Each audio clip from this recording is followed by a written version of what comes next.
ರಾಜ ಗುರುಭ್ಯೋ ನಮಃ. ಹಿಂದಿನ ಸಂಚಿಕೆಯಲ್ಲಿ ನಾನು ಸೃಷ್ಟಿ ಹೇಗೆ ಮಾಡೋದು ಅಂತ ಹೇಳಿದ್ದೆ. ಈಗ ಅದರದೇ ಪುನರಾವರ್ತನೆ, ಅಂದರೆ ಸ್ಥಿತಿ ಕಾರ್ಯ ಹೇಳ್ತೀನಿ.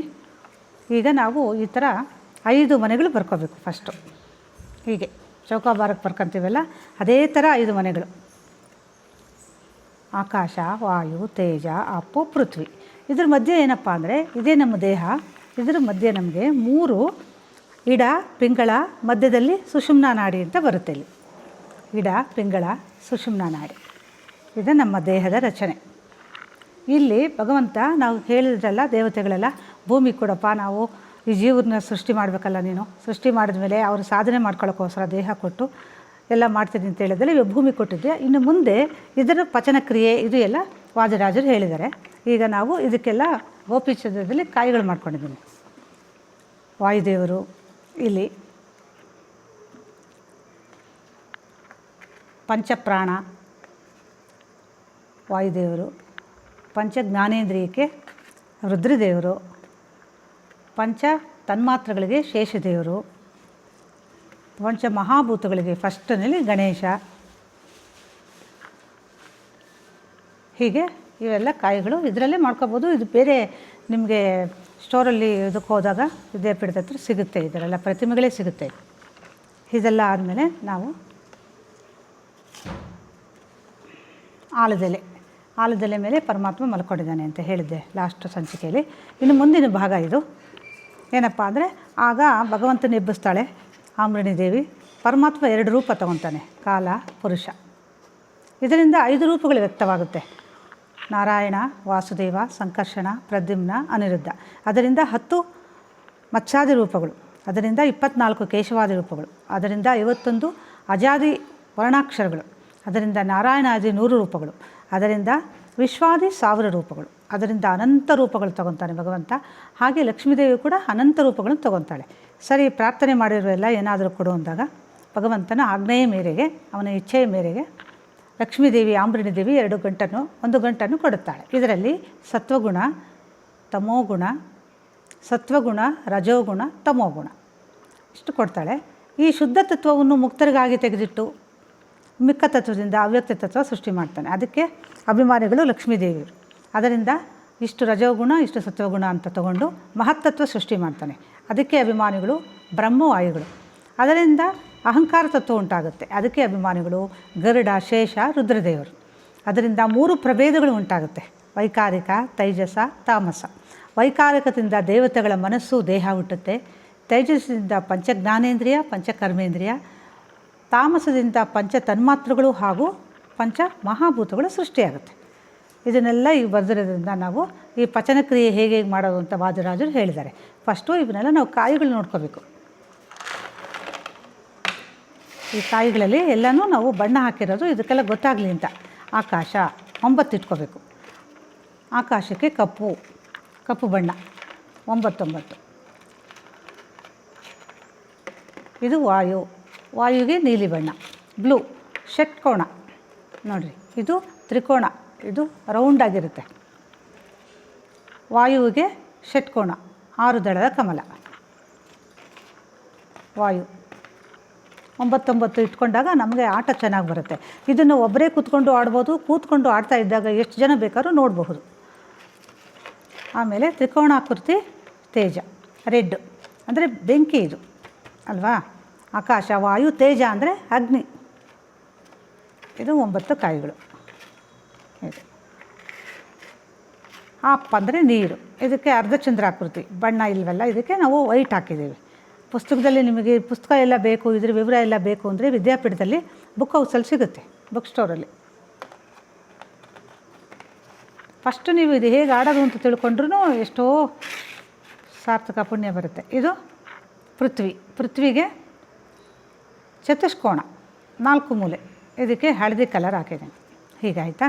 ಇವಾಗ ಆಕಾಶ, ವಾಯು, ತೇಜ, ಅಪ್ಪು, ಪೃಥ್ವಿ. ಇವಾಗ ನಾವಿಲ್ಲಿ ಶ್ರೋತೃ, ತ್ವಕ್, ಚಕ್ಷು, ಜಿಹ್ವೆ, ನಾಸಿಕ ಅಂತ ಪಂಚಜ್ಞಾನೇಂದ್ರಿಯ ಫಸ್ಟು ಇಲ್ಲಿಂದಲೇ ಶುರು ಮಾಡಬೇಕು ನಾವು. ಇದು ಕರ್ಮೇಂದ್ರಿಯಗಳು: ವಾಕ್, ಪಾಣಿ, ಪಾದ, ಪಾಯು, ಉಪಸ್ಥ. ಪಂಚ ತನ್ಮಾತ್ರಗಳು: ಶಬ್ದ, ಸ್ಪರ್ಶ, ರೂಪ, ರಸ, ಗಂಧ. ಈಗ ನಾವು ಏನಪ್ಪ ಈಸಿಯಾಗಿ ತಿಳ್ಕೊಬೇಕು ಅಂದರೆ ಆಕಾಶದಿಂದ ಶಬ್ದ ಕೇಳಿಕೊಂಡು ವಾಕ್ಯದ ಬಾಯಿಂದ ಮಾತಾಡ್ತೀವಿ. ಇದು ಮುಂದೆ ಬರುತ್ತೆ ಇಂದ್ರಿಯ ವ್ಯಾಪಾರ. ವಾಯುವಿನಿಂದ ಸ್ಪರ್ಶ, ಚರ್ಮಕ್ಕೆ ಸ್ಪರ್ಶ ಗಾಳಿ ತಗಲಿದರೆ ನಾವು ಕೈಯಿಂದ ಕೆಲಸ ಮಾಡ್ತೀವಿ. ತೇಜ ರೂಪ, ಪಾದದಿಂದ ನಡಿತೀವಿ. ತೇಜ ಅಂದರೆ ಬೆಳಕು, ಇದನ್ನು ನಾವು ರೂಪ ನೋಡಿ ಪಾದದಿಂದ ನಡಿತೀವಿ. ಅಪ್ಪು ನೀರು, ಇದರಿಂದ ನಮಗೇನು ಗೊತ್ತಾಗುತ್ತೆ, ಒಂದು ತೃಪ್ತಿ ಸಿಗುತ್ತೆ. ರಸ, ಈ ರಸದಿಂದ ನಾವು ಪಾಯು ಅಂದರೆ ಮಲಮೂತ್ರ ವಿಸರ್ಜನೆ. ಗಂಧ, ಮಳೆ ಬಂದಾಗ ಮಾಡಿದಾಗ ಇದಕ್ಕೆ ನಮ್ಮ ಗಂಧ ಮೂಗಿಗೆ ಬರುತ್ತೆ. ಇದು ಯಾವುದರಿಂದ ಬರುತ್ತೆ? ಪೃಥ್ವಿಯಿಂದ ಬರುತ್ತೆ. ಅಪ್ಪು ಪೃಥ್ವಿಯಿಂದ ಗಂಧ. ಈಗ ನಾವು ಆಟ ಶುರು ಮಾಡೋಣ. ಇದಕ್ಕೆಲ್ಲ ಅಭಿಮಾನಿ ದೇವತೆಗಳು. ಯಾವುದಕ್ಕೆ? ಪಂಚಮಹಾಭೂತಗಳಿಗೆ ಅಭಿಮಾನಿ ದೇವತೆ. ಫಸ್ಟು ಸೌಪರ್ಣಿಪತಿ ಗರುಡದೇವರು ಬರ್ತಾರೆ. ಈಗ ನಾವು ಆಕಾಶದ ಗುಣ ಏನು? ಆಕಾಶದ ಗುಣ ಬೈಲತ್ವ. ಇದು ತನ್ನ 4ಕ್ಕೆ ತಗೋಬೇಕು. ತನ್ನ ಗುಣದ ಅರ್ಧ ಭಾಗವನ್ನು ದೇವತೆಗಳಿಗೆ, ಇದು ಭೂತ ಪ್ರೇತಗಳಿಗೆ ಕೊಟ್ಟು ಮಿಕ್ಕ ಭಾಗವನ್ನು ತನ್ನ 4 ಮಂದಿಯಲ್ಲಿ ಹಂಚಿಕೊಳ್ಳುತ್ತೆ. ಹೀಗೆ ತಗೊಂಡಿದ್ದ ಕಡೆಯಿಂದ ಬಿಟ್ಟು ಮಿಕ್ಕದಕ್ಕೆಲ್ಲ ಹಂಚಬೇಕು. ವಾಯು, ಇದರ ಗುಣ ಏನು? ಚಲನತ್ವ. ಇದು ತನ್ನ ಗುಣದ ಅರ್ಧ ಭಾಗವನ್ನು ಪಶು ಪಕ್ಷಿಗಳಿಗೆ ಕೊಡುತ್ತೆ. ಮಿಕ್ಕ ಭಾಗವನ್ನು 4 ಮಂದಿಯಲ್ಲಿ 5 ಮಂದಿಯಲ್ಲಿ ಹಂಚಿಕೊಂಡಿತ್ತು. ಹೀಗೆ ಏನಪ್ಪ ಅಂದರೆ ಇದು ನಮ್ಮಲ್ಲಿ ಸೂಕ್ಷ್ಮವಾಗೂ ಒಳಗಡೆ ನಮ್ಮಲ್ಲಿ ಮಹಾಭೂತಗಳಿರುತ್ತೆ. ನಮ್ಮ ಶರೀರ ಬಿಟ್ಟೋದ್ರೂ ಕೂಡ ನಾವು ಒಳಗಡೆ ಸೂಕ್ಷ್ಮ ರೂಪದಲ್ಲಿರುತ್ತೆ. ಈ ಹೊರಗಡೆ ಇದ್ದಾಗ ಸ್ಥೂಲ ರೂಪದಲ್ಲಿ ಇರುತ್ತೆ. ಹೀಗೆ ಆಮೇಲೆ ತೇಜನ್ನು 4 ತಗೊಂಡು ಇದರ ಗುಣ ಏನು? ಇದು ಯಾರಿಗೆ ಕೊಡುತ್ತೆ? ದೇವತೆಗಳಿಗೆ ಹೋಮ ಯಜ್ಞ ಮಾಡೋದಕ್ಕೆ ಕೊಡುತ್ತೆ. ಇದು ಅಷ್ಟೇ 4 ತಗೊಂಡು ಈ ಆಕಾಶದಿಂದಲೇ ಬರಬೇಕು. ತನ್ನ 5 ಮಂದಿಯಲ್ಲಿ ಹಂಚಿಕೊಂಡಿತ್ತು. ಅಪ್ಪು, ಇದರ ಗುಣ ರಸ. ಇದರ ಗುಣ ಏನು? ಇದು ತನ್ನ ಗುಣದ ಅರ್ಧ ಭಾಗವನ್ನು ಜಲಚರ ಪ್ರಾಣಿಗಳಿಗೆ ಕೊಡುತ್ತೆ. ಇನ್ನು ಅರ್ಧ ಭಾಗವನ್ನು ತನ್ನ 5 ಮಂದಿಯಲ್ಲಿ ಹಂಚಿಕೊಂಡಿತ್ತು. 5 ಮಂದಿ ಅಂದರೆ ಯಾರು? ಆಕಾಶ, ವಾಯು, ತೇಜ, ಪೃಥ್ವಿ. ಇದು ಈಗ ಪೃಥ್ವಿ ಕೂಡ ಅಷ್ಟೇ 4 ತಗೊಳುತ್ತೆ. ಇದರ ಗುಣ ಏನು? ಕಠಿಣತ್ವ. ಇದು ಪರ್ವತಗಳಿಗೆ ಕಠಿಣತ್ವ, ಇದು ಜಡ. ಇದಕ್ಕೆಲ್ಲ ಕೊಟ್ಟು ಮಿಕ್ಕದ್ದನ್ನು 5 ಮಂದಿಯಲ್ಲಿ ಹಂಚಿಕೊಂಡಿತ್ತು. ಈಗ ಏನಾಯಿತು? ಸಮಸೃಷ್ಟಿ ಆಯಿತು. ಆಕಾಶ, ವಾಯು, ತೇಜ, ಅಪ್ಪು ಎಲ್ಲ ಮಿಕ್ಸ್ ಆಯಿತು. ನಮ್ಮ ದೇಹ ಆಗಬೇಕಲ್ವ? ಭೂಮಿ, ನೀರು, ಬೆಂಕಿ. ವಾಯು ನಮಗೆ ಉಸಿರಾಡೋಕ್ಕೆ ಬೇಕೇ ಬೇಕು. ಆಕಾಶ ಸ್ಪೇಸ್, ಅದು ಅವಕಾಶ, ಎಲ್ಲದಕ್ಕೂ ಬೇಕು. ನಂತರ ಹೀಗೆ ಸಮಸೃಷ್ಟಿ ಆದಾಗ ಇದರಲ್ಲಿ ಪರಮಾತ್ಮ ಇರ್ತಾನೆ. ವಾಯುದೇವರು, ವಾದಿರಾಜರು ಇದನ್ನು ಎಲ್ಲ ಸಮರ್ಪಣೆ ಯಾರಿಗೆ ಮಾಡಿದ್ದಾರೆ? ಅವರ ಉಪಾಸನ ಮೂರ್ತಿಯಾದ ಲಕ್ಷ್ಮೀ ಹೇಗ್ರಿ ದೇವರಿಗೆ ಮಾಡಿದ್ದಾರೆ. ಈಗ ಇಲ್ಲಿ ಯಾರಿರ್ತಾರೆ? ಲಕ್ಷ್ಮೀಪತಿ ನಾರಾಯಣ, ಮಾಯಾಪತಿ ವಾಸುದೇವ. ಪರಮಾತ್ಮನ ಪಂಚರೂಪಗಳು: ಲಕ್ಷ್ಮೀಪತಿ ನಾರಾಯಣ, ಮಾಯಾಪತಿ ವಾಸುದೇವ, ಜಯಾಪತಿ ಸಂಕರ್ಷಣ, ಕೃತಿಪತಿ ಪ್ರದ್ಯುಮ್ನ, ಶಾಂತಿಪತಿ ಅನಿರುದ್ಧ. ಪರಮಾತ್ಮ ಎಲ್ಲಿರ್ತಾನೋ ವಾಯುದೇವರು ಅಲ್ಲಿರ್ತಾರೆ. ಸಮಾನ, ಉದಾನ, ವ್ಯಾನ, ಅಪಾನ, ಪ್ರಾಣ. ಈ ರೀತಿಯಾಗಿ ಇಷ್ಟು ನಾವು ಸಮಸೃಷ್ಟಿ ಮಾಡಿದ್ವಿ. ಇದನ್ನೆಲ್ಲ ಹಂಚಬೇಕಾದ್ರೆ ನೆಕ್ಸ್ಟು ಸ್ಟೆಪ್ ಅದು ಹೇಗೆ ಅಂದರೆ ಸಮಾನ. ಇದು ಆಕಾಶ ಅಲ್ವಾ? ಈ ಆಕಾಶದಲ್ಲಿ ಯಾರಿದ್ದಾರೆ? ಇವು 4 ಇದೆ ಆಕಾಶದಲ್ಲಿ. ಇದ್ರ ಬಣ್ಣ, ಇದ್ರ ಆಕಾರ ನಾವು ಜ್ಞಾಪಕದಲ್ಲಿ ಇಟ್ಕೊಂಡ್ಬಿಟ್ರೆ ಅದಕ್ಕೋಸ್ಕರನೇ ಈ ಕಾಯಿಗಳು ಮಾಡಿರೋದು. ಆಕಾಶದಲ್ಲಿ ಏನಿದೆ? ಫಸ್ಟ್ ಇವಾಗ ಪಂಚಜ್ಞಾನೇಂದ್ರಿಯ ಸೃಷ್ಟಿ ಮಾಡಬೇಕು ನಾವು. ಕಿವಿ, ಕಣ್ಣು, ಮೂಗು, ನಾಲಿಗೆ ಇವೆಲ್ಲ 5 ಬರಬೇಕು. ಹೆಂಗೆ ಬರುತ್ತೆ? ಆಕಾಶದಿಂದ.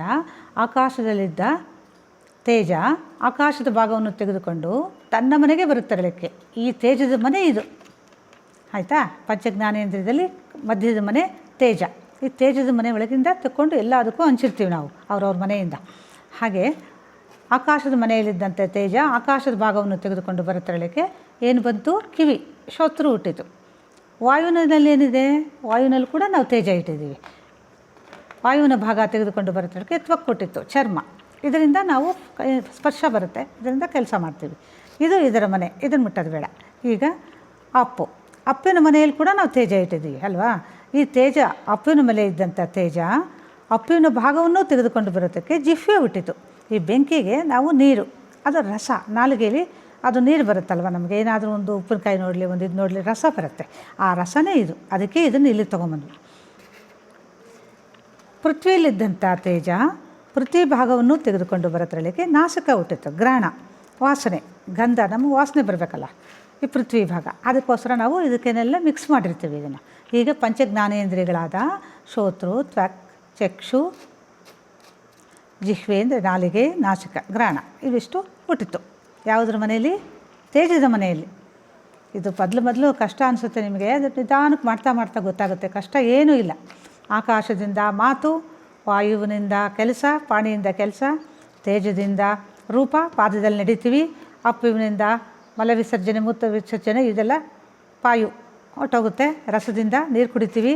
ಹೀಗೆ ನಮ್ಮ ದೇಹದಲ್ಲಿರೋ ರಚನೆಯನ್ನು ದೇವರು ಹೇಗೆ ಅರಗಿಸೋದು, ಹೇಗೆ ಅಪಾನ ವಾಯುಗಳು ಕೆಲಸ ಮಾಡುತ್ತೆ, ಎಲ್ಲ ಪ್ರಾಣದೇವರು ಎಲ್ಲ ನಿಂತು ಹೇಗೆ ಮಾಡುತ್ತೆ ಅನ್ನೋದನ್ನು ವಾದಿರಾಜನು ನಮಗೆ ಸ್ತ್ರೀಯರಿಗಾಗಿ ಎಲ್ರಿಗೂ ಆಗಿ ಮಾಡಿಕೊಟ್ಟಿದ್ದಾರೆ. ಯಾರು ಇದರಲ್ಲಿ ಆಸಕ್ತಿ ವಹಿಸ್ತಾರೋ ಅವರು ಭಾಳ ಒಳ್ಳೆಯ ಇದು ಅರ್ಥ ಆಗುತ್ತೆ. ಸುಮ್ಮನೆ ನೋಡಿದ್ರೆ ಸಾಕು. ವಾದಿರಾಜ ಗುರು ಅಂತರ್ಗತ ಪಂಚೀಕರಣ ಆಟ ನೋಡಿದರೆ ಬಹಳ ಬಹಳ ಪುಣ್ಯ ಬರುತ್ತೆ. ಇದನ್ನು ಒಂದು ದಿವಸಕ್ಕೆ ಒಂದು ಆಡಿದರೆ 1 ಜನ್ಮ ಕಳೆಯುತ್ತೆ. ಏಕಾದಶಿ ಆಡಿದರೆ 108 ಜನ್ಮ ಕಳೆಯುತ್ತೆ. ಹಾಗಾಗಿ ಇದನ್ನು ಆದಷ್ಟು ನೋಡಿ, ಫಸ್ಟು ಆಟ ಅಂತ ನೋಡಿ, ಆಮೇಲೆ ನಿಮಗೆ ಇದರಲ್ಲಿ ಪಾಠ ಎಲ್ಲ ಗೊತ್ತಾಗುತ್ತೆ. ಇವಾಗ ಪಂಚಜ್ಞಾನೇಂದ್ರಿಯ ಮಾಡಿದ್ದೀನಲ್ವಾ, ಒಂದೇ ಸರಿ ಹೇಳಿದರೆ ಇದನ್ನೆಲ್ಲ ಒಂದು ಸ್ವಲ್ಪ ಅರ್ಥ ಆಗೋದು ಕಷ್ಟ ಆಗುತ್ತೆ ನಿಮಗೆ. ಅದರಿಂದ ನಾನು ಒಂದೊಂದೇ ಸ್ಟೆಪ್ ಬೈ ಸ್ಟೆಪ್ ಹೇಳ್ಕೊಂಬರ್ತೀನಿ ನಿಮಗೆ. ಇವಾಗ ಜ್ಞಾನೇಂದ್ರಿಯ ನಾನು ರಚನೆ ಮಾಡಿಬಿಟ್ಟಿದ್ದೀನಿ ಆಗಲೇ, ಇದರಲ್ಲಿ ಸೃಷ್ಟಿ ಆಗೋಗಿದೆ, ಜ್ಞಾನೇಂದ್ರಿಯ ಸೃಷ್ಟಿ ಆಯಿತು. ಇನ್ನು ನೆಕ್ಸ್ಟು ಕರ್ಮೇಂದ್ರಿಯ ಆಗಬೇಕು. ಅದನ್ನು ನೆಕ್ಸ್ಟ್ ಸಂಚಿಕೆಯಲ್ಲಿ ನೋಡೋಣ ನಾವು. ಗುರುಭ್ಯೋ ನಮಃ. ಹರೇ ಶ್ರೀನಿವಾಸ.